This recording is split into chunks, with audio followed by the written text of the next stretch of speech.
بسم اللہ الرحمن الرحیم۔ السلام علیکم پیارے بچوں، امید ہے آپ سب خیریت سے ہوں گے۔ جی بیٹا، ہم نظم پڑھ رہے تھے رب کا حکم مانے۔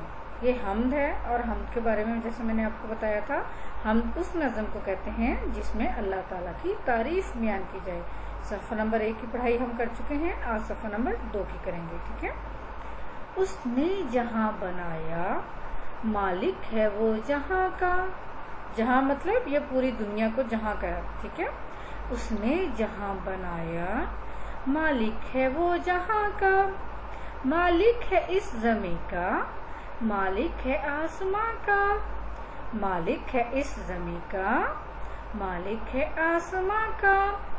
اب چاہیے یہ ہم کو اس رب کا حکم مانے، اب چاہیے یہ ہم کو اس رب کا حکم مانے، اس کے سوا کسی کو حاکم نہ اپنا جانے، اس کے سوا کسی کو حاکم نہ اپنا جانے۔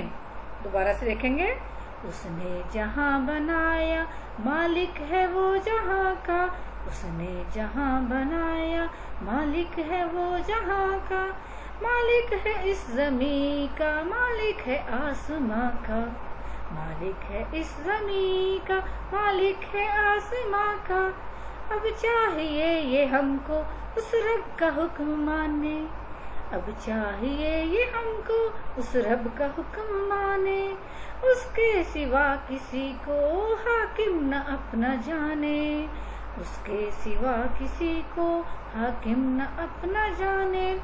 یہ جو آخر میں لکھا جاتا ہے نا، یہ شاعر کا نام لکھا جاتا ہے۔ تو اس نظم کا جو شاعر ہیں وہ ہیں مائل خیر عبادی۔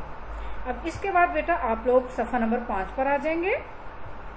صفحہ نمبر 5 پر ہیں 4 ایسی باتیں لکھیے جن سے اللہ تعالیٰ خوش ہوتے ہیں، ٹھیک ہے۔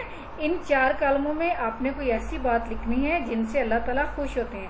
جیسے یہ پرانی ہے تو اس میں کسی بچے نے لکھا ہوا ہے نماز پڑھنے سے، دوسروں کی مدد کرنے سے، جھوٹ نہ بولنے سے، بڑوں کا ادب کرنے سے۔ آپ اس کے علاوہ کچھ اور سوچیں جو آپ کے مائنڈ میں آتا ہے کہ اللہ تعالیٰ کن باتوں سے خوش ہوتے ہیں، تو ایسی 4 باتیں یہاں پہ لکھیں گے۔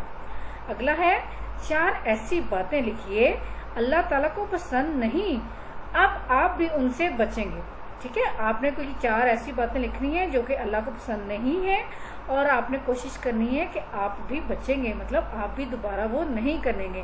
جیسے لڑنا جھگڑنا، وعدہ توڑنا، جھوٹ بولنا، لڑائی کرنا، چوری کرنا، ٹھیک ہے۔ اس طرح کی چیزوں سے آپ بچیں گے۔ یہ صفحہ نمبر 5 آپ مکمل کریں گے۔ اللہ حافظ۔